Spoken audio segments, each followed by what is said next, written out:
శ్రీమాతాయ నమః. శాస్త్రం తెలియని కొందరు ఆధునిక విమర్శకులు హనుమంతుడి చేతిలో గద కేవలం ఊహాజనిత చిత్రం అని భ్రమిస్తున్నారు. కానీ సనాతన ధర్మానికి మూల స్తంభాలైన ప్రాచీన గ్రంథాలు ఏం చెబుతున్నాయి? అసలు ఆంజనేయుడి చేతిలోని మహాశక్తివంతమైన గదకు ఆ అనంతమైన బలాన్ని ప్రసాదించింది ఎవరు? వాల్మీకి రామాయణంలోని పక్క ఆధారాలతో సత్య ప్రమాణాలతో కూడిన రహస్యాలను ఈరోజు మన సనాతన ధర్మం వేదికపై విశ్లేషించుకుందాం. మొట్టమొదటిగా హనుమంతుడికి గద ఉందా లేదా అనే సంశయానికి స్వయంగా ఆది కావ్యమైన వాల్మీకి రామాయణమే సమాధానం చెబుతుంది. లంకా దహన సమయంలో రావణుడు ప్రధాన రక్షణ కోట అయిన చైత్య ప్రాసాదాన్ని ధ్వంసం చేయడానికి హనుమ ఏ ఆయుధాన్ని స్వీకరించారో వాల్మీకి మహర్షి సుందరకాండలోని 43వ సర్గలో అత్యంత గంభీరంగా వర్ణించారు. తత్ర కాళే మహాప్రాజ్ఞో హనుమాన్ మారుతాత్మజ ప్రగృహ్య విపులం గదం తతో వేగేన భ్రామయన్. ఆ సమయంలో మహాప్రాజ్ఞుడైన వాయుపుత్రుడు హనుమంతుడు అక్కడ ఉన్న ఒక భారీ ఇనుపగదను చేతబోని అత్యంత వేగంగా తిప్పుతూ శత్రు సంహారానికి పూనుకున్నాడు. అంటే హనుమ కేవలం చెట్లతో రాళ్లతోనే కాదు, అవసరమైనప్పుడు పరమశక్తివంతమైన గదాధరుడిగా మారి సకల రాక్షస మూకలను సంహరించాడని ఈ ప్రాచీన శ్లోకం నిరూపిస్తుంది. ఇప్పుడు అసలు ప్రశ్న. బాల్యంలో సూర్యుడిని పండుగగా భావించి ఎగిరిన ఆంజనేయుడిపై ఇంద్రుడు వజ్రాయుధాన్ని ప్రయోగించినప్పుడు హనుమ మూర్ఛపోతాడు. అది చూసి ఆగ్రహించిన వాయుదేవుడు విశ్వంలో చలనాన్ని నిలిపివేయగా బ్రహ్మదేవుడి నేతృత్వంలో సకల దేవతలు వచ్చి హనుమంతుడికి అమోఘమైన వరాలను ప్రసాదిస్తారు.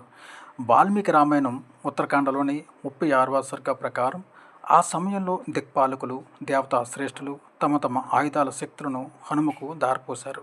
అందులో ముఖ్యంగా ధనేశ్వరు వరం తస్మై దదో తత్ర ముదాన్వితః నా గతయారణే క్వాపి భంగోస్య భవిష్యతి.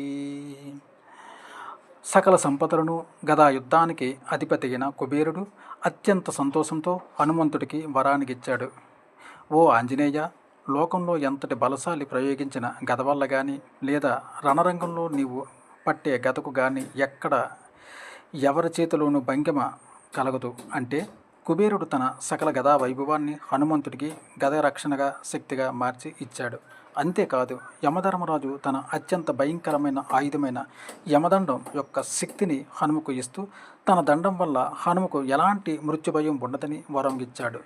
ఈ యమదండే తర్వాత కాలంలో కాలదండంగా మహాగతగా స్వామివారి చేతిని అలంకరించింది. రామాయణమే కాదు, శివపురాణం, బ్రహ్మాండ పురాణాల ప్రకారం హనుమంతుడు సాక్షాత్తు పరమశివుని ఏకాదశ రుద్రావతారం. రుద్రుని ప్రళయకాల ఆయుధాలలో గద అత్యంత ముఖ్యమైనది. వాయుదేవుని అంశతో మహాభారతంలో జన్మించిన భీమసేనుడు ఎలాగైతే గదాయుద్ధంలో అజేయుడు, అదే వాయుపుత్రుడైన హనుమంతుడు సనాతన ధర్మంలో భౌతిక బలానికి అధర్మ శిక్షణకు పరమ ప్రతీక. అందుకే బ్రహ్మాండ పురాణ అంతర్గతమైన ఆంజనేయ సహస్రనామ స్తోత్రంలో స్వామివారిని గదాధర మరియు మహాగదాధర అనే దివ్యనామాల్లో ఋషులు కీర్తిస్తూ ఉంటారు. సనాతన ధర్మంలోని ప్రతి ఆయుధానికి ఒక శాస్త్రీయ ఆధ్యాత్మిక నేపథ్యం ఉంటుంది.